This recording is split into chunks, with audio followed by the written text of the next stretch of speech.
everyone! Nandito nga po pala ako ngayon sa warehouse ng mga segunda manong Bajaj RE.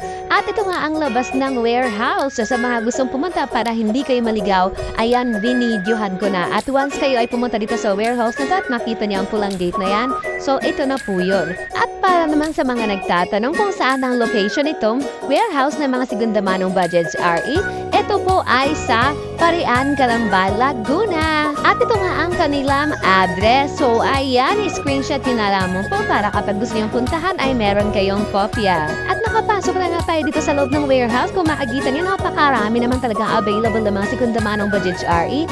At lahat po halos ng mga nakadisplay po dito ay naka-steel top na. So dati kasi ay parang tolda lang ang ibabaw nito. So ngayon ay mas pinatibay na nila dahil ginawa na nilang steel at meron pang lagayan ng cargo sa ibabaw. At sa mga gusto nga po mag-avail ay 140,000 lamang po ang cash price nito. At kung hindi mo naman afford ang cash price, don't worry dahil pwede kang mag-installment. At good news dahil ang down payment po ito ay 5,000 lamang. Isipin mo yon, sa halagang 5,000 pesos sa down payment ay pwede ka nang mag-uwi ng Bajaj RE na pangpasada na, pang-service pa. At ang kailangan mo lamang na requirements ay syempre kailangan meron kang license, 2 valid IDs, proof of billing, proof of income. At syempre, kailangan mong pumunta sa branch at sa kanilang warehouse at makapili ka ng unit or kulay na gusto mo. Kaya ano pang hinihintay mo kung itong Bajaj RE na to ang hinahanap mo?